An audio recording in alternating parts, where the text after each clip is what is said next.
మొదటిసారి అనుకుంటా జనరేటర్లు కాలిపోయినాయి. వైకాపా ఎక్కువ దిష్టి తగిలినట్టుంది.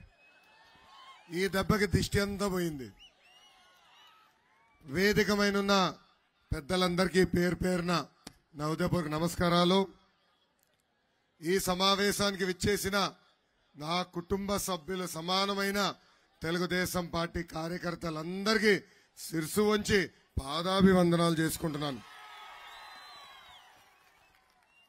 ఉత్తరాంధ్ర దద్దరిల్లింది.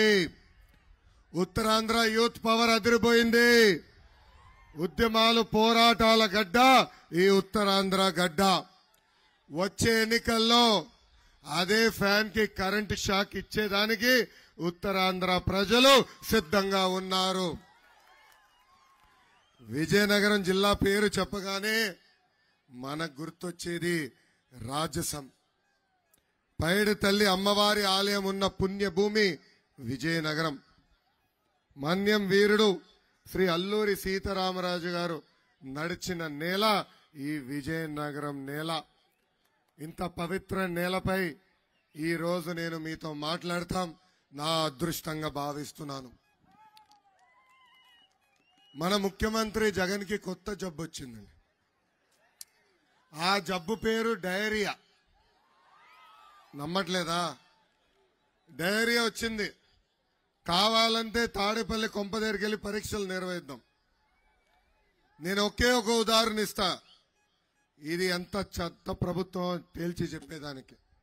నిన్నగాక మొన్న గుంటూరులో కనీసం సురక్షితమైన తాగునీరు ఈ ప్రభుత్వం ఇచ్చే పరిస్థితులు లేదు. ఏకంగా డయేరియాల వల్ల గుంటూరులో 2 చనిపోయారు. వందలాది మంది ఆసుపత్రిలో అడ్మిట్ అయ్యే పరిస్థితి ఈ రోజు మనందరం చూస్తున్నాం.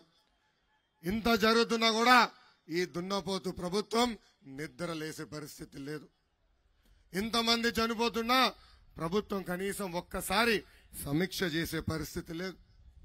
ఈ సభాముఖంగా వైద్య ఆరోగ్య శాఖ మంత్రి గారిని నేను ఒక ప్రశ్న అడగాలనుకుంటున్నా.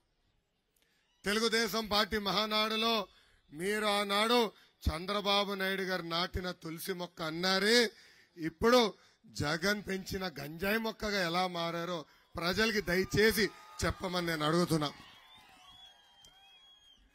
జగన్ కి ఈ మధ్యన సినిమా పిచ్చి ఎక్కువైందండి. ఒక పక్కన వ్యూహం అంటారు, ఇంకో పక్కన యాత్ర 2 అంటారు.